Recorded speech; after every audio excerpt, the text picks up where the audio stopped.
Hello, everyone. Welcome back for week 3 of the DraftKings um, daily fantasy sports conversation that typically myself and B. Foster host on a weekly basis. Today, you're joined by just me. Um, Hopefully, I can deliver for the fans out there. Typically, we have B. Foster, but he's unable to join for this particular recording, and hopefully, I can do him justice and try to bring some knowledge to the folks. It's definitely fun having your partner in crime with you because you get a chance to feed off of each other. And in true fashion, we're going to take this the same way that we normally do. We normally go off the cuff, and it's an outtake version. So I may make some mistakes. I may not. I may say some things that sound crazy, but I'm gonna try not to sound crazy, and gonna try to give you the real as it relates to our fantasy football outtake. With regards to last week, we had a very strong week playing fantasy daily fantasy football on DraftKings. Last week, we talked to people about not playing Jameis Winston. We talked to people about our our interest in a number of other players. I'm going to try to pull that up right now. We talked about the bounce back for Mike Evans. At least thought we talked about the bounce back for Mike Evans. In week 1, he struggled against the Dallas Cowboys. He was going against Diggs. Week 2, he balled out of control. And we anticipated the bounce back. We like to play the bounce back as part of our games. We also like to play the bounce back as part of GPP strategies. Additionally, Derrick Henry had to bounce back week. Don't think we talked to you about Derrick Henry on this show last week, but we liked the bounce back, and the bounce back was a key part of Brian's lineup. And of course, if one guy is giving you 50 points in the lineup, you kind of break the bank. You're gonna make the cash line. So last week the cash line was made with ease, mostly because of Derrick Henry. We talked to you about Noah Fant, Keenan Allen, Jamar Chase, um, and a number of other guys that were pretty interesting. We talked to you about Herbert. Herbert struggled against Dallas last week. We thought that was going to be a little bit better, but didn't work out that way. And again, we talked to you about Najee Harris. Uh, Najee Harris didn't do as great of a job as I would have expected from him, given that he continues to receive most of the work for that offense. Um, but hey, those are our plays for last week, and we ended up doing pretty well with our cash games and all the games last week. We're going to move to week 3 in my conversation moving forward. And so far in week 3, there are a couple of people that stand out that I'm really excited about. I'm going to just get to it for the sake of time, and also just because I don't have my buddy and partner in crime with me. But Marvin Jones Jr., he's 4,900 DraftKings points, and he's playing against the Arizona Cardinals. Arizona has allowed a significant amount of points. They allowed the Minnesota Vikings to do really well against them last week. And I actually think with the Jacksonville Jaguars being the team with the most amount of volume, not the most, a high volume of passing plays in the first 2 games of the season, that Marvin Jones Jr. has the potential to score. They've had 99 passing plays across 2 games, 99. So that's basically 50 passing plays a game. And if this guy just gets, I don't know, 20% of the targets, that's 10 targets. 10 targets he can do some damage with. Marvin Jones Jr. is better than a 20% target share. This man could be probably 25 to 30% of target share, especially things get going. So at 4,900 DraftKings points, Marvin Jones Jr. is too cheap. He's too cheap. You should consider him in your lineups.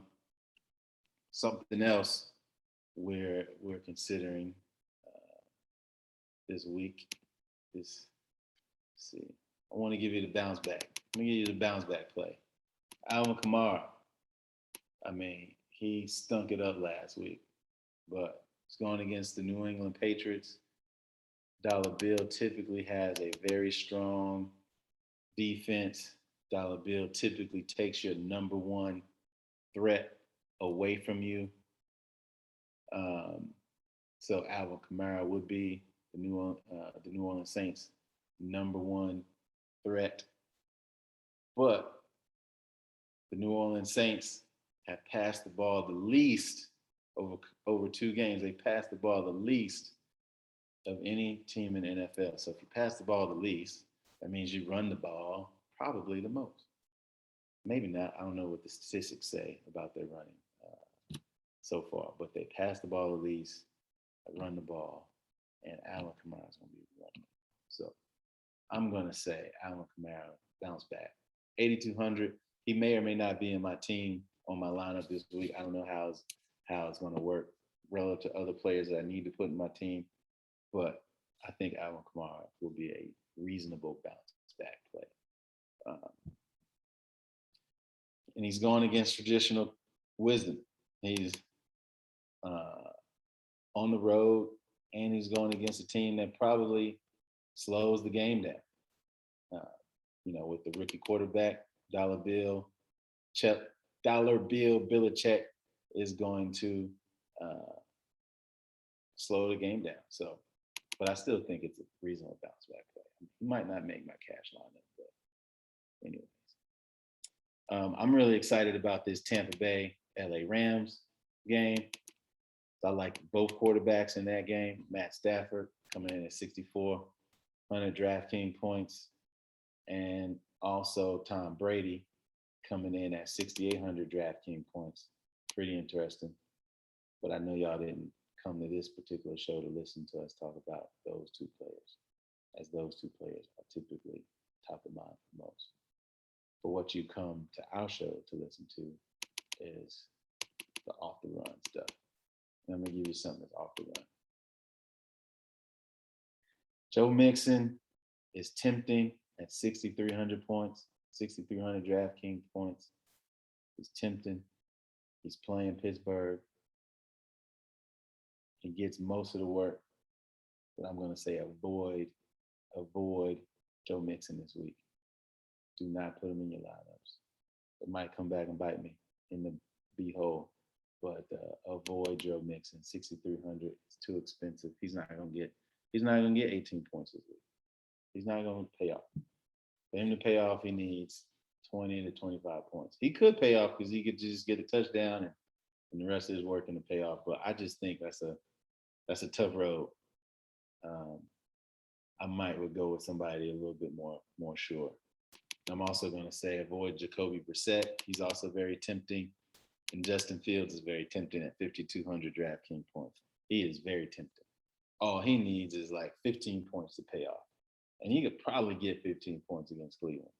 He could probably get 8 points running. He could probably get 80 yards running the ball. He could probably get a touchdown.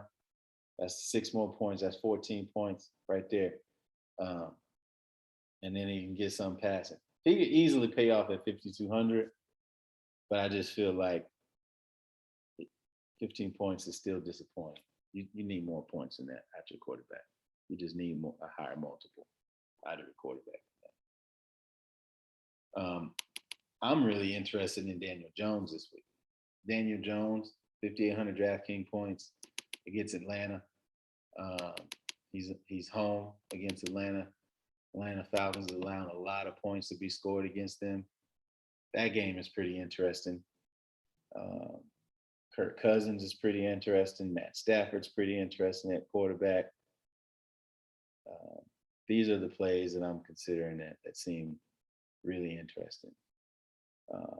Gronkowski's still cheap at 5,500 for a tight end. Again, Marvin Jones Jr. is cheap. TJ Hawkinson is cheap. He's at 5,200 DraftKings points. Noah Fant continues to have a great setup. He has Teddy Bridgewater, and they're going against the New York Jets. He's a great pick at 4,800 DraftKings points. Don't know if he'll pay off and get you 15. But again, with Jerry Jeudy being injured, it gives Noah Fant an opportunity to step up. But he's probably lower on my list because if I can pay 4,800 for Noah Fant, I'm going to find a way to get to T.J. Hawkinson or Rob Gronkowski. I'm going to find a way if I can pay that much.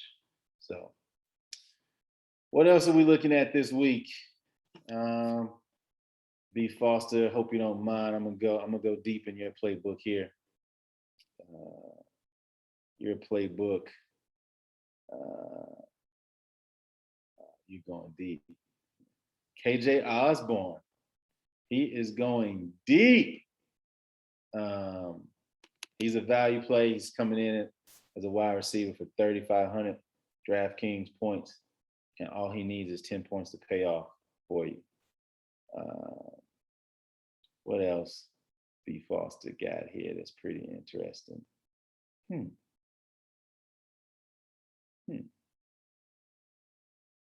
B. Foster has Saquon Barkley as a potential cash game.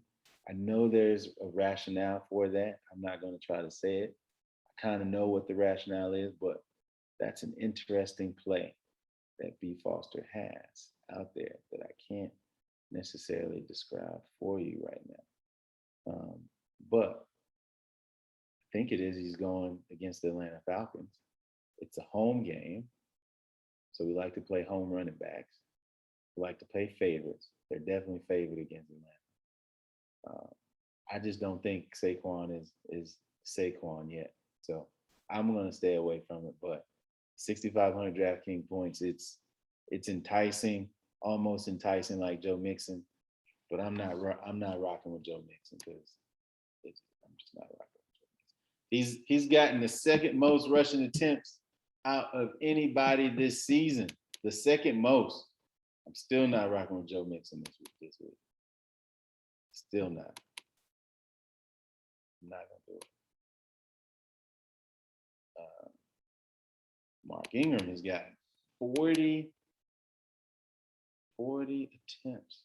That is interesting.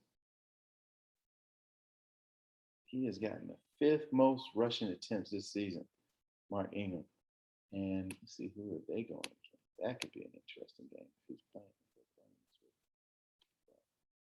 Either way, just wanted to get some guys out there for you, some people that are pretty interesting. Not gonna really talk to you about GPPs, just cash games. Another cash game guy to consider is Mike Williams. He had a great week last week. Keenan Allen disappointed last week, so I see that he could be a great pickup for a bounce back week. Given the Cooper Kupp went off, I could see his counterpart, Robert Woods, coming in very strong. Robert Woods is 1,100 DraftKings points cheaper than Cooper Kupp. If you remember years past, they used to alternate weeks. Cooper Kupp this week, Robert Woods next week, Cooper Kupp next week, Robert Woods next week. Maybe they do well the same.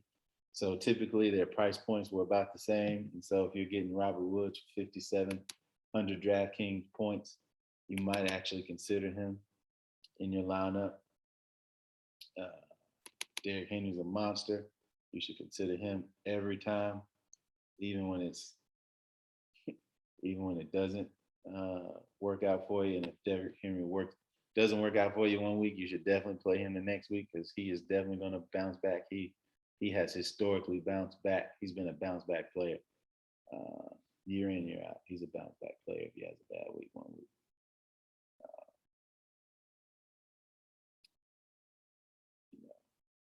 Kirk Cousins.